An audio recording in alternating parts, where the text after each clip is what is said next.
أحب الله والإسلام والقرآن والجنة أحب جحافل الإيمان ترفع راية السنة أحب الله والإسلام والقرآن والجنة أحب جحافل. السلام عليكم. سؤال بقولات. السلام عليكم شيخ وحنا هينين دنبه وهري وقالي لول ولسن قصة يدنا واسدا سنة وحو أها كن سجال بقول سجاشين لبدي gabar aan isku fiicnayn oo aan wada socon jirnay ayaa waxay ii qarisay in la qabo wada socod dheer kadib waxaana dhexmaray gogol dhaaf meeshana waxay ahayd Sacuudiga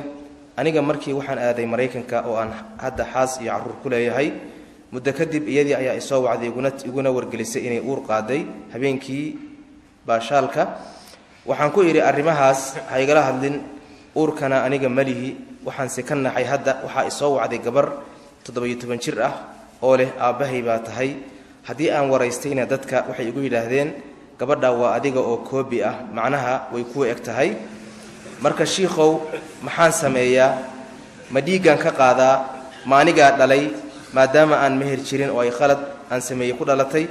dambigaas intuu gaarsiisan yahay sideen se uga toobad ula imaada qaabkeese ula dhaqma gabadhaas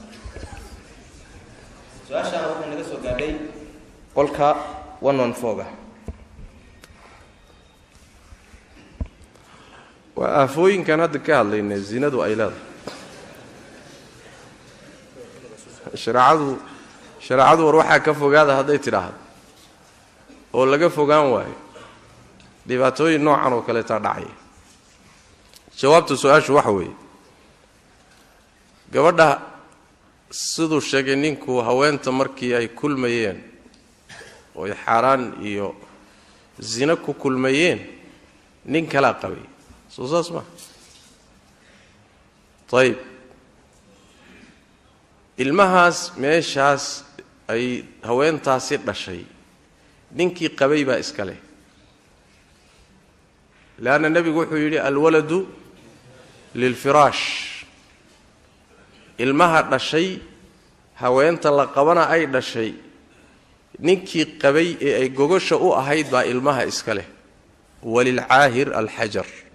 نينك الزاني أنا دقح بولي على قوضة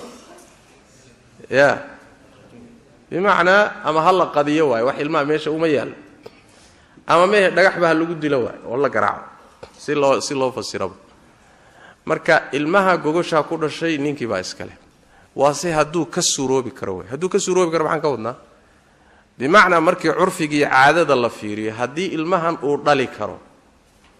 ومثلا نين reerkiisii la joogo la nool waqtiyada is arkeen waqti ku dhow ay is arkeen nin muddo dheer xaaskiisa ka maqnaa 4 sano ka maqnaa haday ilmo keento kama suuroobi karo Soomaa marka waa inuu ka suuroobi karo haduu ka suuroobi karaba ilmahan gogosha iskale waa kow waa mid labaad ninku hadiiba la yiraahdaba ilmahani biyihiisi baa laga abuuray waana ilma zino أبتركيسا ما قادنا يان بإجماع العلماء السجا أبتركيسا أبتركا وحلقوا قاتها إن المهر كدلت صوما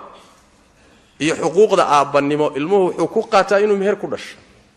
مهر كلا دلانين سيدا سدراد المها الزنا ده هو يدي بوكو أبتر صدا وإن هبلاد إن هبل ما هو يدي بإصلاحلي abtiyaashii xaqoodu aadi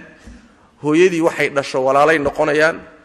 laakiin ninkan orgiga ah meesha wax ku daadiyay isagu tag tii laga lulay baa laga lulay saas daraadeed waxay tilmaamaysaa dumarku inay aad uga taxadaraan iyadoo zinata hadana tabiicaadka iyaga raacaya waa ka baday ninkan waxoogaagisa intuu kuleylka iska daadiyay dhaqaaqay hawshu iyaga ku haday ayada marka loogu abtirin oo ilmuhu xaqu aadaya ترى قضب وبالتالي أمبهنا مرة هذا سداس تهاي أمبهنا إن دي كقات وما نبهنا إن دي إن إيه كقات الماء أكتر هاي بإنه الزنية هاي دي إن إيه هي كوبي أنو يجي هي كوبي كاجيوي قاب كاوحلق مصق شرعنا أبتري النصب كمصقته كوداسي هو يديد بعد شيء نيكي جوجوش على هذا علي حدود دي يو إنكير ينا وإنه licaan sameeyo waa kii gogasha lahay gogashiisa ay ku dhalatay hadduu leeyahay anugu ma dhalin kaasi licaan buu sameeyay ilmaha wuu iska anfinaya hadduu licaan tami waayo ilmuhu nasabkiisa iyo abtirkiisu qaadanaya isaga dhalay kan Soomaha asagu ilmaha shaqo isku meeyla maxaan sameeyaa hadaad uun lillahi isaga caawinayso lillahi hadaad uun ruux bini aadan oo uun dhiban uun aad maxay u caawinaysa meesheeda waay laakiin wax kale oo idinka dhaxeeyay ma uu jiro maxaan sameeyaa dambi weyn baad gashay toobad keen laba dambi baad gashay ka horta inaad zinaysatay waa faaxisho mar labaadna nin gogoshiisa walaalka oo muslima inaad wasakhaysayna waa dambi labaad Soomaa oo xataa qaabu kaaga cafin karo aanan garanaynin hadda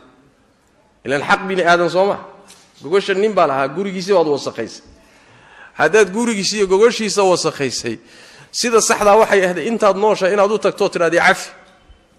laakiin adigu miyaad tagi kartaa dhigi kartaa nin miyaad ku dhigi kartaa reerkaagiiba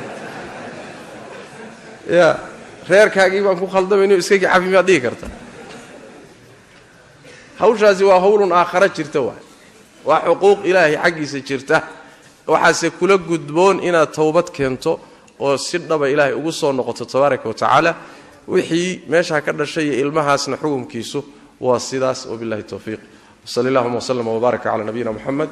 wa ala alihi wa sahbihi sallam